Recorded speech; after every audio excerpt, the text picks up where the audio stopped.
hardline Muslims trying to enforce Sharia law in London, from abstention to amputation. RT's Laura Emmett's been hearing how they want to instill their tough code on the capital.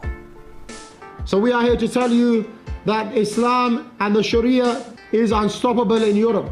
Stoning for adultery, cutting off hands for stealing, death for renouncing Islam. This group of men is trying to enforce Sharia law in the UK. They've started a campaign to make certain areas of London and other cities Islamic law-controlled zones, starting with Walthamstow, East London. Muslims will be commanding good and forbidding evil, presenting Islam as an alternative to the Muslim and the non-Muslim community. Ultimately, we believe that Muslims can live together, trade according to the Sharia, resolve their problems according to the Sharia, and even police themselves to a large extent.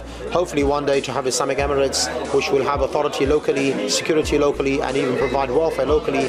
Chowdhury and his friends are fly-posting parts of London with large Muslim populations. They want to ban drinking, gambling and playing music. And they say they've got bands of young men ready to patrol and enforce Sharia law by any means. Now, that enforcement will not initially be on the level of inviting and forbidding verbally. But if someone has the capability to forbid what in essentially is something evil, like pornography or prostitution, he should do so. And by that you mean physically? Of course, I believe that the prostitutes that are near the mosque, they should be run out of the area.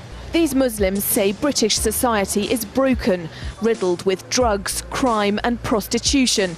Because of that, they firmly believe members of the communities they're targeting will welcome Sharia law. But the word on the street about the campaign tells a different story. It comes down to, if you don't like the laws of the place you live, find somewhere where you do appreciate the laws, and all of these things are completely legal in this country. This is not India or Pakistan, this is England. We've got our own laws.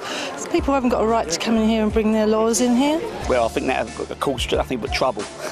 Councillor Martin Esom agrees, saying this could destroy community cohesion.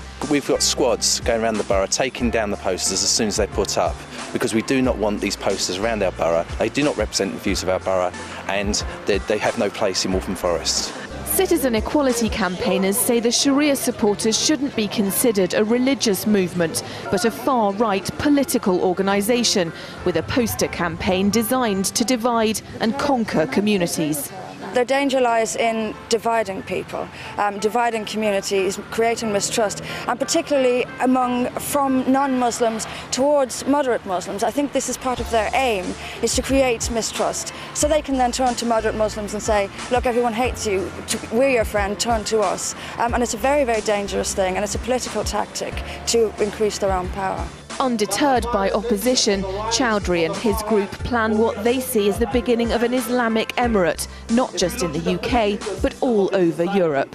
Police have mobilised to take these posters down as fast as they appear, but Chowdhury and his group say they formed bands of vigilante enforcers to make sure Sharia is adhered to, verbally or physically.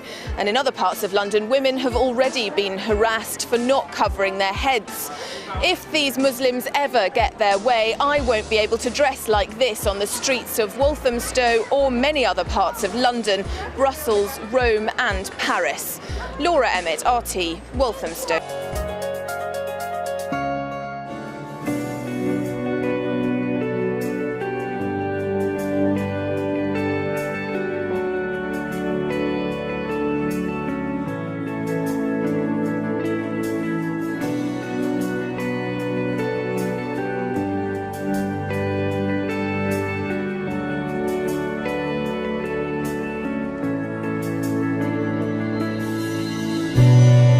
La sangre de Jesús me redimió, me perdonó y libertad me dio. Tu majestad está dentro de mí, por siempre creo en ti, por siempre creo en ti. Me inundas con justicia